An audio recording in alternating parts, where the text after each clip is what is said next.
A day in the life of a souvenir boot supplier. Hello guys, we're here at the NA building, San Juan City. Though 2:30 pa talaga yung start ng event namin, 11 AM pa lang nandito na kami. Because we always make sure na 2 hours before mag-start yung event, we have enough time to set up the booth. So ngayon, since tapos na ako mag-sign up ng building permit, pupunta na tayo ng parking and service area. Nandito na kami ngayon sa service area, kaya nag-start na kami magbaba at mag-akyat ng mga gamit. Ito naman si Elijah, ang super cute at pogi namin celebrant.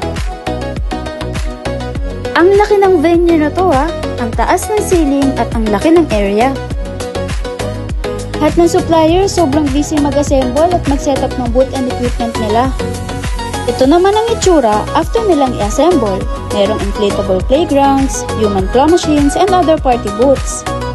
Sigurado talagang may enjoy ng mga gusto ng event na to. So ngayon guys, nag-start na rin kaming mag-setup ng booth namin. Alam nyo ba guys, kapag may mga event talaga kami, yung booth namin yung isa sa may pinakamahabang pila.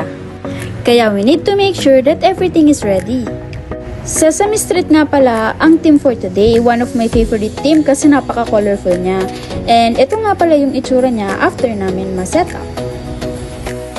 We always make sure to bring random decal designs aside from the theme-based decals so they can have more choices of designs. And since medyo maaga nga namin na setup yung booth, kumain muna ang team namin for a while sa labas. After lunch, pag-akyat namin, nag-first design na rin ng aming super pretty client, si Ma'am Jed. Hi Ma'am Jed! Celebration is finally started, so meaning our souvenir booth is now starting to serve. Look guys, kakasimula pa lang namin pero sobrang haba na agad ng pila. Nakakatawa yung mga guests, talagang lumalabas yung mga creativity nila. Tignan nyo si Ma'am, napapasayaw pa nga. As in, isa talaga to sa super memorable event namin. Kitang-kita naman kung gaano sila ka-happy sa mga souvenir nila. Ayun lang guys, see you next video. Bye!